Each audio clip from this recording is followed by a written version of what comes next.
How's it going, everybody? It's Stas here. Welcome back to another video. So check it out. We got a lot to break down in this video, but we don't have much time. So we got to get right into it. We got to break down the market, stocks, charts, what I'm doing. But before we do, get your free money from Moomoo, up to 5 free shares of stock, each up to $3,500. All you got to do is deposit at least $100. And if you deposit $2,000, I know it's a lot, but you get a free share of Twitter guaranteed on top of those other 5 stocks. And if you don't like the platform, take your money out. Boom. You keep all your money. And with that being said, let's get into it. So it's 4:50 p.m. right now on the East Coast. Markets obviously closed about 50 minutes ago, and we ended up going mostly in the red, closing mostly in the red. The NASDAQ went down 0.4% on the day. S&P went down 0.6%. Dow went down 0.7%, and we had the Russell pretty much break even, but it did go up about 0.08%, pretty much break even, right, guys? And we had the VIX down 5.2%, and we had a great day for the metals. Silver up 1.8%, gold up about 1.3%. And what we're noticing here on the intraday chart when it comes down to SPY is, number one, a lot of volatility all throughout the day. Even though the VIX went down 5%, we still had a lot of volatility, a lot of choppiness throughout the day. What we're noticing is we actually ran up to about 394, and that was at 3 p.m. on the East Coast, and it seems like once power hour kicked in, that's when we hit that high, and then we ended up collapsing for the next hour. You guys can see here, SPY went from 394, and it went all the way down to 389 at close, so it ran down 1.2% heading into the close, right? And Triple Q did the same thing, obviously. I mean, all these markets, all these indexes, for the most part, they move in unison. The Dow sometimes underperforms, outperforms. The NASDAQ sometimes does the same. But for the most part, they're moving in the same direction, right? And we notice here, Triple Q was right around 293, 294 right before power hour, or right at the start of power hour. And this thing ended up dumping about, let's see here, 1.5% heading into the close. So you guys know kind of my position here in the in terms of the technicals, the charts. You know that I'm seeing a double bottom right now on both SPY and Triple Q, and a descending triangle on this 20-day chart, and you guys can see it even more on the 4-hour chart. If I zoom in a bit, boom, descending triangle on top of that double bottom. So at this point, we got to be patient. What direction is the market going to pick? Is Triple Q going to break under 285? If so, that's going to be very bearish. Or are we going to end up seeing maybe a breakout above 300, 310 to the upside, of course, that is, which would be very bullish. So I have my alerts set. One at 300, one at 310, and I might as well put one at 284, maybe 284.50, which is slightly under the lows that we hit about a week ago. So let me do that. 284.5 mark is at or below. There we go. So now I'm fully set with these alerts. We're going to see, okay, are we going to break under 285? Or are we going to start breaking out above 300, 310, which is where the bulls really are going to gain steam, in my opinion. So let's go to SPY and set my alerts there very quickly as well, because I do have one at 398, 415, and 430, but I don't have any on the downside or the bottom side here. Let me do it now. Mark is at or above $385 per share. We'll see again what direction this ends up picking. And let's pull up CL, crude oil, and see where that's at. Right around 109, where it was, where we covered it in my previous video. Crude oil did well today, up over 2%. Obviously, gold and silver, like I mentioned earlier in this video, those also did very well today, and we have gold now breaking out of that 50 moving average on the 4-hour chart, which we've been under that for the most part, the majority of this month. Now we're breaking out of it. We closed above it. So let's see if gold can start making a move towards the 180 moving average on the 4-hour chart, which is right around 1900 an ounce. And for silver, let's see what's going on here on silver. Silver also broke out of that 50 SMA, which it's the first time silver's done that since 420. About a month ago, right? So that's a good sign. Now let's see if silver can start making a move towards the 180 moving average, which in this case is right around $23 to $23.50 an ounce. So what do you guys think? Drop me a comment down below. Are you still very bearish right now, bullish? Are you neutral? Let me know in the comments. And if you haven't done so already, it really helps me out in the YouTube algorithm, guys. Make sure to hit that like button, smash that like button, as a matter of fact, guys. And make sure to also subscribe. We're about 30-something subscribers away from that milestone of 25,000 subscribers. So let's dig into now some earnings. We had a couple of companies report today, nothing crazy. We talked about a few in this morning's video, which if you didn't check that video out, go check it out. It's 2 uploads ago from this morning. But other than the ones we talked about this morning, we had a couple of other ones report after the bell today. Ross Stores is the first one we're going to talk about. And let me tell you guys, this stock is collapsing as kind of, I don't want to say we predicted this for sure, but based on what we saw with other retailers, I mean, you could have guessed that Ross Stores was going to get demolished. You know, you guys saw Dollar Tree fall a lot recently. You know, Walmart got destroyed. Target, you guys know Target, got completely annihilated. It went down another 5% today. So Ross was next up on the chopping block pretty much. They did 97 cents EPS today versus the dollar estimated, so they missed on EPS and they missed on revenue, $4.33 billion versus $4.53 billion estimated. So double miss for Ross. And I mean, just look at this destruction after the bell. We closed at $92.70. Now we're at $71.20. This is down over 20% after the bell. It's in a fresh bear market. Literally in the past 50 minutes, guys. We're in a bear market. I think it was already in a bear market, which a lot of stocks are in a bear market. They're still in a bear market. And this one, it was in a bear market as well. It was already down 24% heading into earnings. Now we're down another 20%. This is not looking good. So I'm assuming it looks like here external environment has also proven extremely challenging as Russia-Ukraine conflict has exacerbated. I know that word. Sometimes I just can't pronounce words, guys. The Russia-Ukraine conflict exacerbated inflationary pressures. Yeah, inflation, supply chain. I mean, this is killing in the short term, that is, companies like Ross, Target, and the list goes on. And do I think Ross is going to go out of business? Not necessarily, no. I don't think that at all, to be honest. And if there wasn't any supply chain crazy pressures right now, inflationary pressures, let's say we were just in a regular recession or whatever, nothing crazy going on, Ross is one of those companies that could thrive. And I still think it's going to do pretty well. But again, a lot of these retailers are just going through short-term pain because think about it.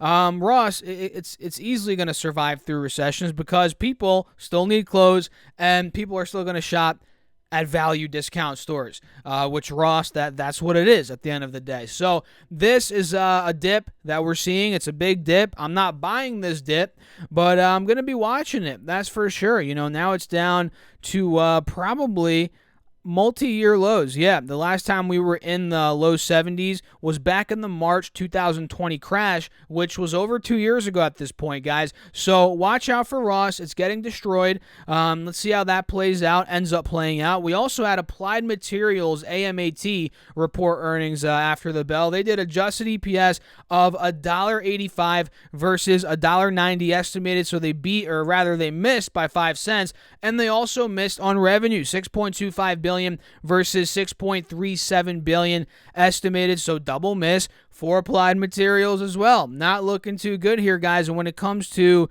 guidance, let's see here. They see Q3 adjusted EPS of $1.59 to $1.95 versus the $2.04 estimate. I mean, geez, guys, that's awful guidance.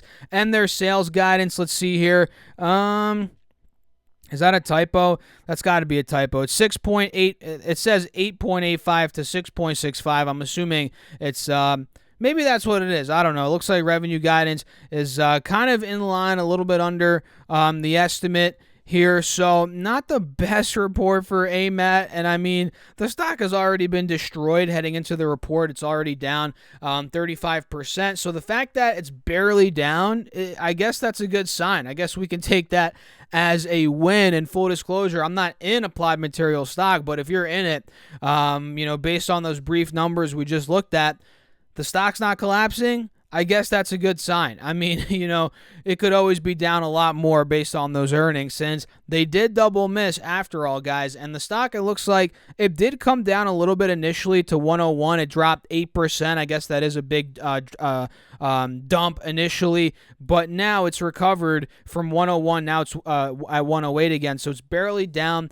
in the aftermarket. So let's see what happens with Applied Materials, guys. I have my alert set at $120. It's now at about $108. We got a ways to go, and I'm not touching this thing until it reverses and shows me some sort of higher low being formed above these moving averages. So yeah, I'm not touching Applied Materials right now, but I am going to keep my alert there to see how it ends up playing out. GameStop, did you guys see GameStop today? This did very, very well. GameStop went up 8.4%. It looks like we are respecting that $85 to $90 level of support. We've held that pretty much all year. Yeah, all year. Look at this. Back in January, we held 85, 90. We did dip under 80 in the middle of March for a little bit, but then we ended up rocketing up to 200. You guys remember that? So at this point, we're holding 80, 90. We're almost at $100. We are peaking slowly but surely above that 50 moving average on the 4-hour time frame here.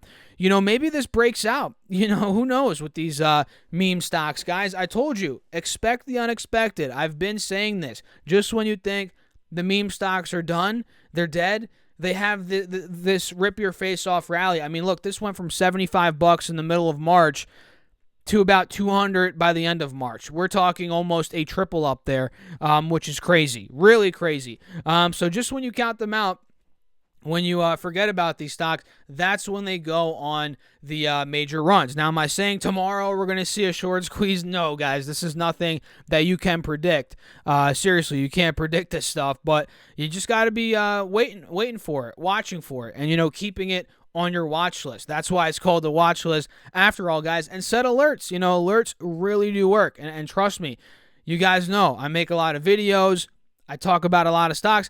I forget about a lot of stocks that we talk about here on the channel. But what reminds me of these stocks is the alerts. When I open up my computer in the morning, go on ThinkOrSwim, and hear all the bells, ding, ding, ding, ding, all the alerts going off. That is why I set alerts. So I'm going to put one at $110. Let's see if we start gaining some steam above this 50 moving average. And the same thing applies to AMC, right? AMC, well, I guess the difference is here, AMC actually took the lows out recently. We were holding up until the beginning of this month of May. We were holding 15, actually more like 13 to 14 bucks. That was the support from all year.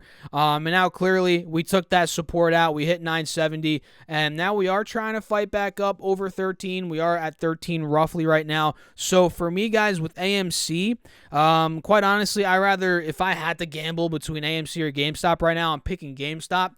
But if AMC starts to make a move over 15 a share, 16 right by that 180 SMA here on the 4-hour, this could really start gaining steam. And again, it could happen very fast, guys, very fast. I don't know how many times I got to tell you that, but you probably know that for yourselves at this point in time, right? So let's go to the next one here. No more meme stocks. That's enough of the meme stocks for today, guys.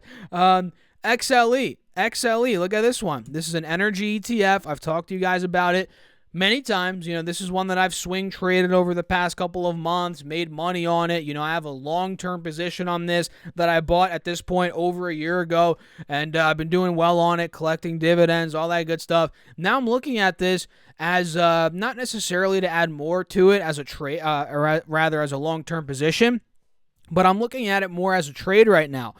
We hit 84.70 a couple of days ago. Actually, that was yesterday. And today we came down a bit to 80 bucks. We cooled off, 6% sell-off. And it looks like buyers are stepping in around the 180 SMA, 50 SMA on this 4-hour time frame, which is necessary for this uptrend to continue. So I'm not just going to go all in, dive into it right now, not necessarily blindly, but without realizing the risks. But I'm watching it. If we do hold, 80, 81, which we are as of now, there's upside. The uptrend's continuing. Oil looks bullish. If crude oil plows through 110, 115 a barrel, these energy stocks continue running, XLE is going to take 85 out, no problem. So I'm watching it here from a trading perspective, and I've thought about it, like, when am I going to sell my long-term position in XLE? I've thought about it. I've thought of even selling it, today, recently, now that it's ripping. But if we do get this blow-off top rally on oil, it starts ripping, XLE goes to 90, 95, if that even happens, which who knows. That's where I'd consider really selling out of my entire position, calling it a day, and taking that money and maybe buying some undervalued tech stocks, which I've been buying. All you guys in my Patreon know today, actually, I bought a lot of things, a lot of stocks. I bought more Facebook. I bought more Google. I added a swing position in Apple. So, yeah, I've been buying, guys, and you get all my alerts if you want, if you're interested, on Patreon. That's linked right down below, and you get a lot more perks as well. So I'm watching XLE. Foot Locker is also another one that I'm watching, which reports in the morning, and you guys can see here, Foot Locker is currently down 2%, or went down 2% on the day. So we do have some earnings tomorrow. Let me pull up my phone. Oh, we have John Deere in the morning. That's right. I almost forgot about John Deere. So tomorrow we have Foot Locker, right? So I'm going to set my alert at 32 for Foot Locker. Mark is at or above $32. We'll see what they end up doing. And last I checked, the John Deere chart looked very good. So let me pull this up. It looks decent. It looked better 2 days ago, I'll be honest. But now we're under both moving averages. 2 days ago, we were above one of the moving averages. But overall, if you look on the yearly chart, in the grand scheme of things, guys, we're still uptrending. We're in an uptrending channel. On the 3-year chart, you guys can see it as well. We're now more towards the bottom of the channel. We're about $80, $90 off the all-time highs, down 18-20%. So let's see what these numbers read. Let's see what these numbers look like in the morning. I'm going to set my alert at maybe $380. Let's do that now. Mark is at or above $380, and we'll see what happens in the morning, guys. All you guys in my Patreon, I make morning videos, and we cover this stuff right in the morning, right before the market, sometimes right when the market opens. So, that's it for this video, guys, I guess. Set your alerts. That's it. If you guys found value, hit the like button, drop me a comment, subscribe, join my Patreon, and make sure to get your free money from Moomoo, up to 5 free shares of stock, plus a free share of Twitter, potentially. Well, it's guaranteed if you deposit $2,000 at least. That's linked down below. Make sure to also get your 5 stocks from Moomoo. And with that being said, cheers, guys. Let me get my water. Yep, we got some water today for this video. Cheers. I'll catch you all in the next video. Thanks for watching, as always. Go watch my previous video and the one before that. Peace out, guys.